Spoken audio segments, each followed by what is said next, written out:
Hola gente de internet, ¿cómo están todos? Aquí el librero ansioso recomendando los mejores libros para que ustedes los lean en el futuro. El día de hoy voy a hablar de un clásico de la literatura alemana, Las penas del joven Werther.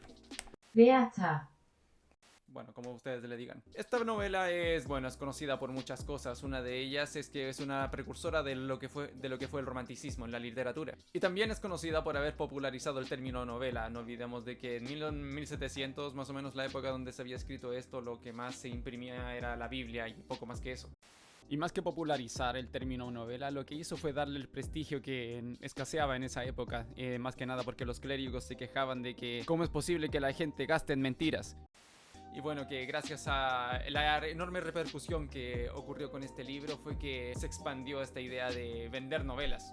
Este fue un bestseller inmediato y que pegó muy fuerte en la juventud. Muchos de los jóvenes alemanes de esa época se vieron muy reflejados por su protagonista, el joven Werther. Y es que este personaje dio voz a algo que aquejaba a los jóvenes de esa época, que es la libertad de poder elegir con quienes se podían casar. En esa época era común de que un joven no pudiera casarse con la mujer que quería, ya que esta ya estaba comprometida con un viejo de 60 años. Entonces yo soy guapa.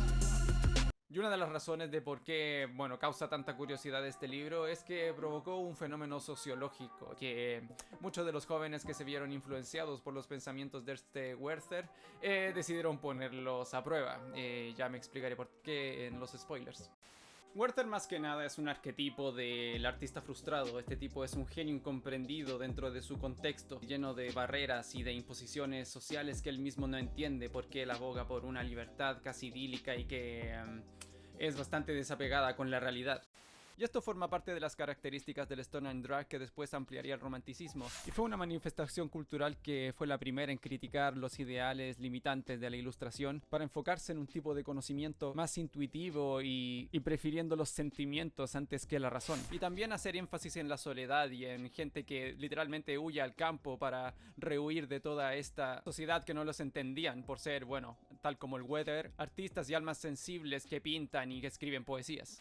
Es interesante de cómo Goethe se adentra en la mente de un joven perturbado también, y es que mucho de lo que hay en esta novela es autobiográfico. Y es que Goethe en su época, cuando tenía unos 25 o 22 años, se había enamorado de una burguesa que ya estaba comprometida y se le declaró, le dijeron que no, y bueno, esto desencadenó una depresión grande. Hizo catarsis con la escritura de este libro.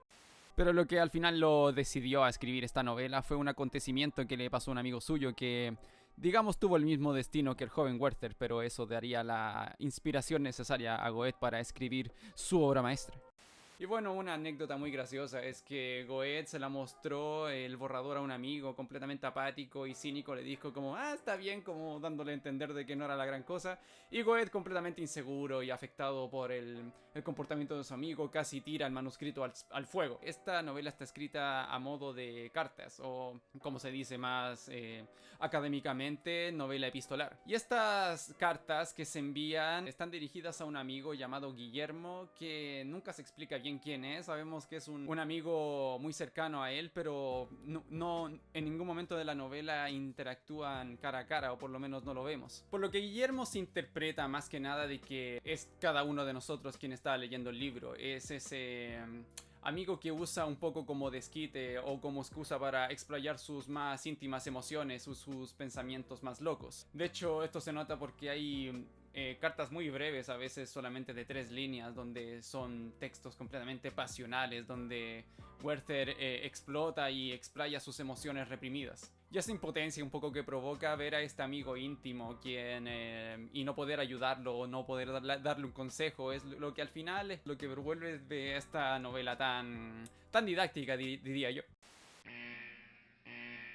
Pero ya, vamos a hablar de la novela. La novela transcurre en Walheim, que es una adaptación o está inspirada en un pueblo real llamado Gaberheim. La historia comienza con Werther llegando a este lugar, quien lo usa más que nada para distraerse, pintar, escribir poesía y conocer la tranquila vida rural. El caso es que entre toda esa gente conoce a Carlota. Carlota está comprometida con Alberto, quien es un hombre mucho mayor que ella. Y este tipo es un estirado absoluto, es la representación de todo lo que estaba mal en él, yo diría como en la personalidad del burgués promedio de de ser completamente rígido, racional. El caso es que Weather se enamora perdidamente de Carlota, al punto en que no puede soportar ver asomada con un tipo tan... Yo nunca he visto un tipo más fome que tú. Así que vuelve a la ciudad de Weimar, donde trabaja para un magistrado, me parece, y aquí es donde el libro se pone mucho más interesante, porque aquí se adentra en cómo reaccionaban las clases altas de esa época con respecto a lo que era diferente, o ese permanente miedo a la vergüenza. Esto se demuestra directamente cuando Weather sufre un escándalo que afecta a su vida laboral, por lo que este decide volver a Weimar en busca de su amada, pero esta ya se ha casado con Alberto. Aquí se supone que vuelve un poco buscando o reencontrándose con su paraíso perdido, pero lo que encuentra en cambio es que ya no puede vivir sin ella y el amor lo ha vuelto completamente loco y cegado. El tipo sufre tanto que es bastante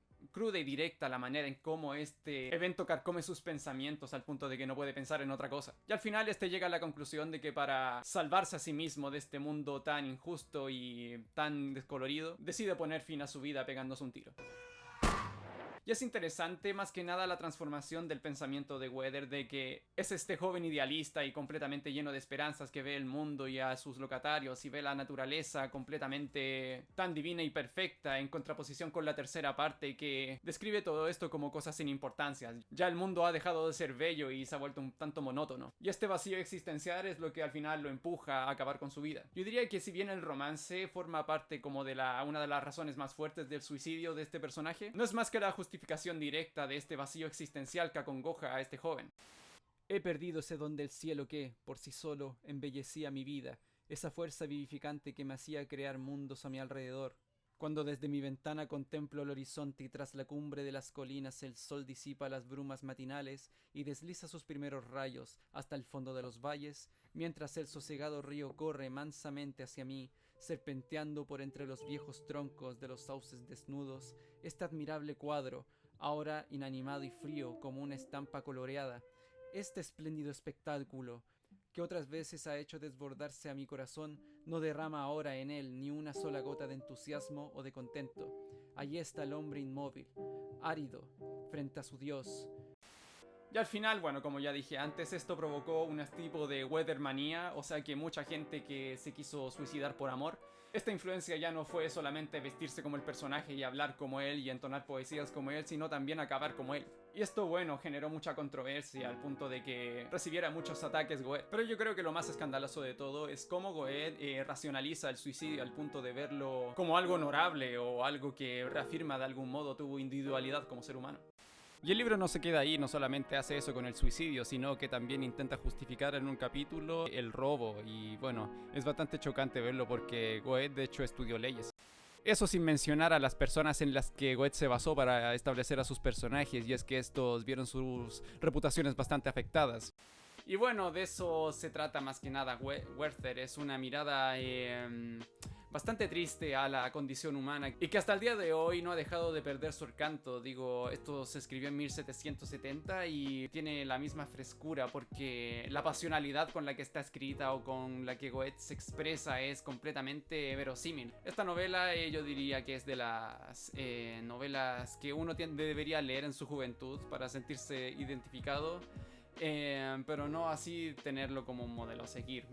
Yo diría que es más que nada como un ejemplo de qué es la depresión en sí. Es muy deprimente, sí, pero es interesante y es hermosa la manera en que Goethe logra transmitir todas estas emociones. Y nada, pues eso es Las penas del joven Werther, una novela importantísima para el romanticismo y para Goethe, que bueno, él tuvo una pequeña maldición con respecto a esta novela, y es que luego de escribirla le fue tan bien de que la gente después no olvidó lo que había escrito, el Fausto. Y bueno, esa maldición lo persiguió toda su vida, de ser el eterno escritor del Werther y no el famoso escritor del Fausto como le hubiera gustado ser, creo yo. Y eso más que nada, pues chiquillos, este fue el Librero Ansioso. Cuídense y sigan leyendo. Díganme abajo qué les parece el libro y denme recomendaciones a ver qué más puedo subir. Y nada, pues despide y yo voy a hacerme más cafecito. Yo los dejaré con la música sonando y miré lentamente.